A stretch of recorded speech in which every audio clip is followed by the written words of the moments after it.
अस्सलाम वालेकुम student, 10th arts. आप लोग कैसे हैं? आप लोगों को मेरी लेक्चर समझ आ रहे हैं?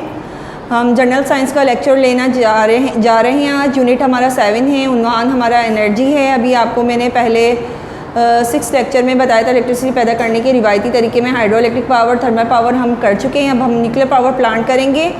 न्यूक्लियर पावर क्या है? जब भारी एटम्स मिसाल के तौर पर यूरेनियम या प्लूटोनियम के न्यूक्लियस को तोड़ा जाता है तो इस अमल के दौरान बहुत ज़्यादा एनर्जी यानी हरारत खारिज होती है। इस हरारत को इलेक्ट्रिसिटी बनाने के लिए इस्तेमाल किया जाता है।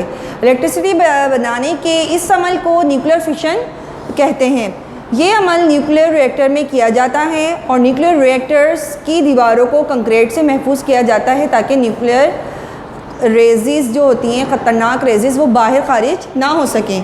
आपको जो मैंने एनर्जी की काइंड्स, डिफरेंट काइंड्स समझाई थी, उसमें हमने न्यूक्लियर एनर्जी भी पढ़ी थी, तो ये भी उसी से रेलिवेंट है। ठीक है, तो न्यूक्लियर पावर प्लांट जहाँ पे न्यूक्लियर एनर्जी से इलेक्ट्रिसिटी पैदा की जाती है उसको कहा जाता है और ये ख़ास किस्म के इमारत के अंदर किया जाता है जिसको न्यूक्लियर रिएक्टर कहते हैं। और इससे बहुत ज़्यादा ख़तरनाक रेजिस खारिज होती है, ना सिर्फ वो जानवरों, इंसानों, पौधों बल्कि इमारतों और माहौल के लिए भी बहुत ज़्यादा ख़तरनाक होती हैं। न्यूक्लियर रिएक्टर में इस्तेमाल होने वाला ईंधन एक हमारा थर्मल पावर प्लांट में इस्तेमाल होता है और एक हमारा न्यूक्लियर रिएक्टर में। थर्मल पावर प्लांट में हम 3 से 4 किस्म के ईंधन इस्तेमाल करते हैं, जिसमें तेल, कोयला, कुदरती गैस या कूड़ा करकट को जलाकर भी हरारत पैदा करके पानी को गर्म किया जाता है और फिर भाप बनती है और भाप से टरबाइंस घूमते हैं और इससे फिर जनरेटर स्टार्ट हो जाते हैं और बिजली बनती है। और इस अमल में भी न्यूक्लियर पावर प्लांट में भी भारी एटम्स के जब न्यूक्लियस को तोड़ते हैं तो उस अमल के दौरान भी बहुत ज़्यादा हरारत पैदा होती है, जिसकी वजह से हम बॉयलर्स में मौजूद पानी को गर्म करते हैं। गर्म पानी होकर भाप में तब्दील हो जाता है और इस भाप के रास्ते में टरबाइंस लगे होते हैं और वो टरबाइंस जब तेज़ी से घूमते हैं तो जनरेटर स्टार्ट हो जाता है जिससे बिजली बनने का अमल शुरू हो जाता है। यानी कि भाप पैदा होना, पानी को गर्म करके भाप पैदा करना, भाप के रास्ते में टरबाइंस लगे होना जो कि तेज़ी से घूमते हैं और फिर जनरेटर स्टार्ट हो जाता है और फिर बिजली पैदा होने का अमल हो जाता है। ये अमल ये थर्मल पावर प्लांट में और न्यूक्लियर पावर प्लांट में सेम ही है। जबकि हाइड्रो इलेक्ट्रिक पावर प्लांट में पानी जो बहुत ऊंचाई पर जमा किया जाता है और वो तेज़ी से जब टनल यानी सुरंगों के ज़रिए जब नीचे आता है तो उसके रास्ते में भी टरबाइंस लगे होते हैं और वो टरबाइन तेज़ी से घूमते हैं और जिससे जनरेटर स्टार्ट हो जाता है और बिजली पैदा करने का अमल शुरू हो जाता है।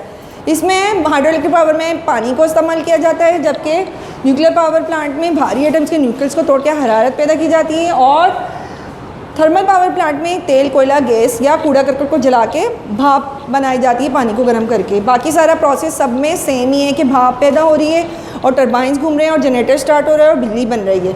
ठीक है, तो यहाँ पे मैंने बताया न्यूक्लियर रिएक्टर में इस्तेमाल होने वाला ईंधन, इस अमल में इस्तेमाल होने वाला ईंधन हाइड्रो इलेक्ट्रिक पावर और थर्मल पावर से मुख्तलिफ है।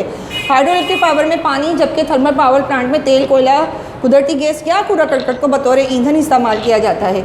जबकि न्यूक्लियर पावर प्लांट में भारी एटम्स के न्यूक्लियस को बतौर ईंधन इस्तेमाल किया जाता है। न्यूक्लियर पावर प्लांट के काम करने का उसूल क्या है?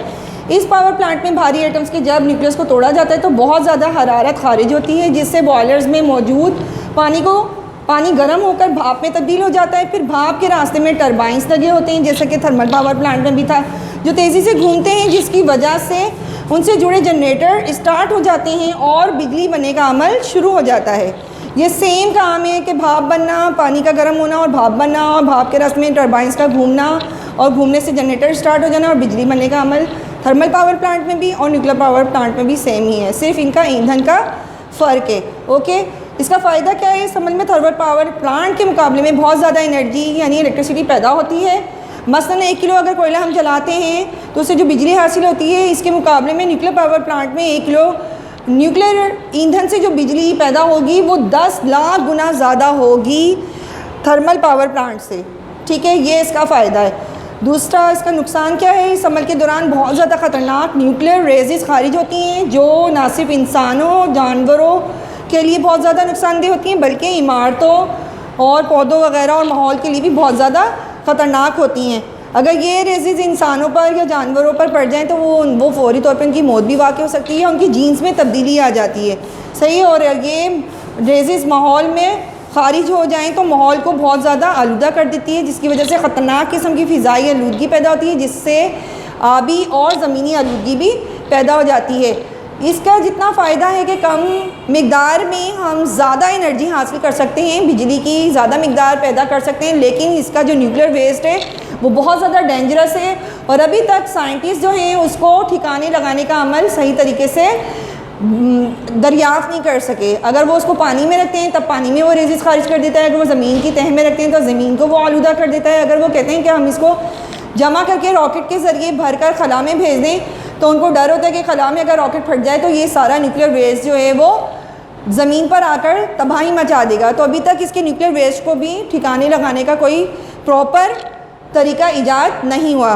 स्टूडेंट, ये बहुत ज़्यादा अहम क्वेश्चन है, ना सिर्फ ये शॉर्ट क्वेश्चन में आ सकता है आपको न्यूक्लियर पावर प्लांट से क्या मुराद है या न्यूक्लियर एनर्जी से क्या मुराद है, या फिर आपको ये लॉन्ग टर्म में आ सकता है, 8 मार्क्स का क्वेश्चन भी आ सकता है। आप इसको अच्छी तरीके से याद करें। मैं लेक्चर नंबर 8 में इसका बाकी का जो काम है उसको कंप्लीट करती हूँ, ठीक है। उम्मीद है आपको ये समझ आ गया होगा और ओके, अल्लाह हाफिज़।